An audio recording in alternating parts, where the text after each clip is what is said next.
Podcast Q3 Remuneração, um canal acima da média.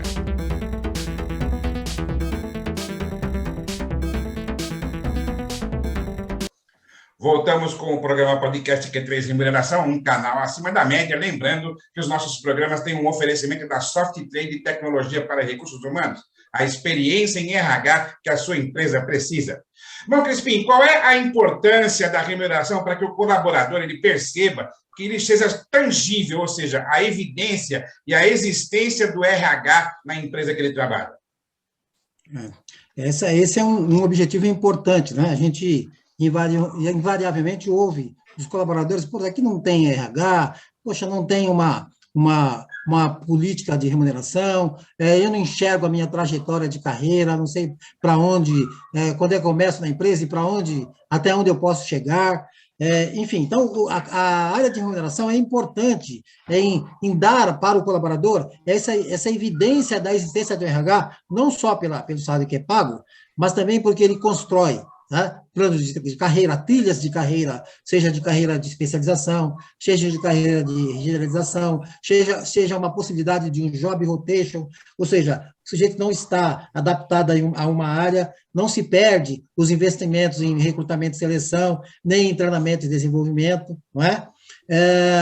Porque você tem uma trajetória de carreira para isso. Então, as práticas da remuneração, seja com salário fixo, seja com salário variável, seja com valores de benefícios, e agora com uma tendência mais ampla de que a área de benefícios também se preocupe com a questão de qualidade de vida, principalmente com essa questão de jornada flexível, né? Eu me lembro, eu vi também uma apresentação do Cleo, nosso colega, né, antigo colega da área de recursos humanos, que falou sobre isso, e uma questão que chamou a atenção, e ele disse que todas as soluções ainda estão em construções, mas não há caminho de volta.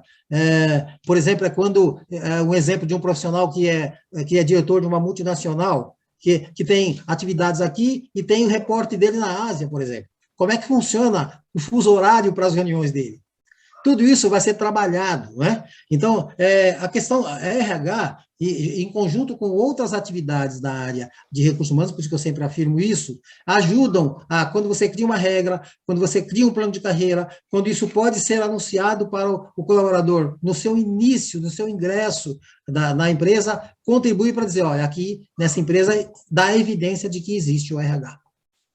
Então, acho que a área de remuneração colabora muito nesse aspecto, não só pela questão dos valores que são equilibrados internos e externamente, mas também pelo apoio em outras estruturas, como o plano de carreira e de sucessão. Crispim, houve um tempo em que os diversos subsistemas de RH, né, que formavam aí o chamado gestão com pessoas, né, chegava a manter um relacionamento antagônico entre si, né? E mesmo o RH com outras áreas. Por exemplo, era muito clássico problemas de RH com tecnologia, né? A gente chegou a vivenciar isso lá atrás, né? Então, assim, esse antagonismo levou a que as áreas redigissem missões departamentais, né? Outras vezes, algumas buscavam, como áreas mais nobres, né? E outras estritamente burocráticas, também tinham esse problema de relacionamento, né? Ou seja, não se pensava muito em prol da organização e se pensava muito em querer brilhar sozinho, ter destaque a área individualmente, né? Aquelas posturas atenderam ou atendem aos imperativos do atual cenário empresarial? Não atenderam, não atendem, não atenderão, né? Na verdade, é equipe multidisciplinar, todos têm papel importante, desde que cumpram as suas missões. Eu entendo que, assim, existem objetivos em função da especificação técnica de cada setor. O cara da administração de pessoal precisa conhecer a legislação trabalhista, especialmente nesse momento de pandemia, onde uma série de planos de governo vieram para dar uma condição para o trabalhador, não é? De redução de jornada, etc. Então, ele tem que estar afinado em relação às questões. É importante em relação a essa questão. Então, assim, eu estou falando isso porque, eu não sei, houve uma época em que, por exemplo, o antigo DP era considerado uma atividade extremamente burocrática, e alguns entendiam, e alguns colegas até da própria área entendiam que as áreas, por exemplo, treinamento, ou até a área de remuneração, eram mais nobres dentro de recursos humanos, né? Havia um certo problema em relação a isso. Acredito que agora nós estamos com isso superado e espero que continue assim, e acho que precisam trabalhar integrados por conta disso que eu te falei. Existe interdependência entre as atividades, não é? Eu me lembro também, só para repetir um pouquinho a questão daqueles grupos, quando havia reunião de grupos, de subgrupos, ou às vezes, quando você ascende a uma posição de gerência de RH, você acaba sendo convidado para outros grupos também de recrutamento e seleção, né?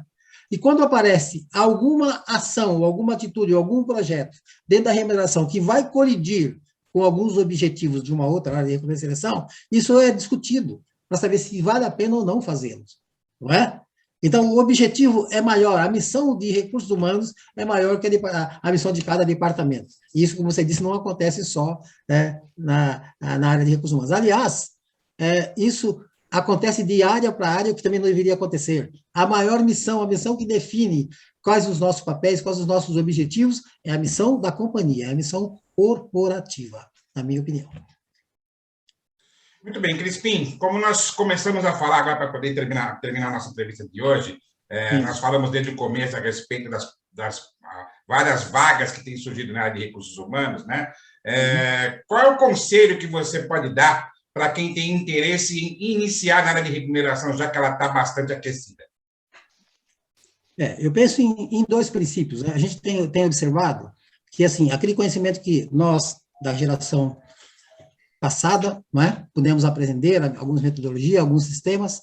Agora, eles precisam ser aplicados, você precisa aplicar tecnologia, fazer por meio de tecnologia para que eles tornem o trabalho menos penoso, mas acho que dois princípios são importantes para quem entra na área de remuneração. Eu costumava chamar, nós tínhamos uma frase que era usar a mentalidade de abundância. O que significa isso? Aí eu entendo que cargos e salários têm 12 fases para serem percorridas, e isso tem que ser feito em qualquer companhia. Às vezes não. Então, você tem que aprender a adaptar. Eu conheço experiências, acho que o Matheus até já citou em relação a isso, algumas empresas não têm feito mais comitê para avaliação de cargos. Em outras empresas, você tem feito um petit comitê, para que você não ocupe a área dos executivos, que tem outras missões, com um processo que, às vezes, é demorado. Não é? Então, mentalidade de abundância é para poder o quê? Aproveitar o conhecimento que você teve e adaptá-lo à realidade. O Cícero é o nome eu até falei dele há pouco, ele fez um processo, eu vou lembrar o nome da metodologia posicional. Foi o que ele apresentou aí. Não é? Quando ele esteve conosco aqui, inclusive. Então, eu tive a oportunidade de ouvir acerca disso. Então, o que ele fez? Ele pegou o conhecimento adquirido ao longo do tempo e disse assim, aonde eu posso, para determinada empresa, e até disse que em algumas empresas é mais fácil, dependendo do tamanho do porte, eu consigo adaptar para que algumas fases sejam menos penosas e não requeram tanto tempo de investimento em detrimento das operações do core business da empresa, não é?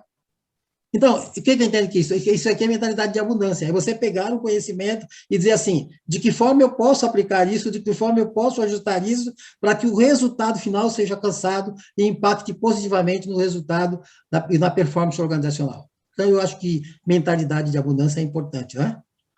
Eu até penso numa frase que eu sempre ouvi, que é de Wilson Malone, que diz assim, conhecimento é um dos raros bens que se multiplica ao dividir-se. Não é? Então, quando a gente aprende com o outro, a gente compartilha, a gente pode construir novas soluções para a empresa. E outra frase que me remete a um pensamento é a frase de Neide Keiko Nakamura, uma professora do meu curso de mestrado. Ela dizia o seguinte, não aceite o velho por ser velho, não rejeite o velho por ser velho, nem aceite o novo por ser novo, mas aceite ou rejeite na medida da sua validade. Ou seja, nós temos que pensando que diante de um desafio, enxergar o que pode ser construído, o que pode ser feito de novo a partir de algo que estava consagrado, não é? E que, eventualmente, você não possa aplicar na sua plenitude em um determinado ambiente empresarial. Existe uma coisa chamada PNAT, que é Programa de Inovação Tecnológica. Muita coisa que foi concebida para fins bélicos acabaram contribuindo, né, na indústria, por exemplo, de maneira geral. Então, eu acho que a questão nossa, o que hoje está muito simplesmente, é a questão da criatividade, da inovação. Existem empresas levando os seus executivos para fazer imersão, não é? Para que eles possam discutir soluções para uma determinada atividade, próxima da atividade fim da empresa. Então, eu acredito que o momento para os novos que estão entrando é não se afastar desses dois conceitos que eu acho que são importantes. Mentalidade de abundância e aplicar aquilo que realmente seja válido. Essa é a questão. Válido para quê? Para que o resultado seja atingido, não é? As empresas têm demandas diferentes, não é? Mesmo dentro do mesmo segmento. Acho que seria isso, basicamente. Muito bom, realmente é muito bom aprender com quem sabe. Olha, eu quero agradecer de coração ao Antônio Carlos Crispim, sócio-diretor da AC Crispim Consultancy Service, pela participação nesse programa do podcast Q3 Remuneração, um canal acima da média. Lembrando que os nossos programas têm um oferecimento da Soft Trade, tecnologia para recursos humanos, a experiência em RH que a sua empresa precisa. E os episódios estão disponíveis nas plataformas Spotify, Anchor FM e Google Podcasts toda segunda-feira. Até o próximo programa. Podcast Q3 Remuneração, um canal acima da média.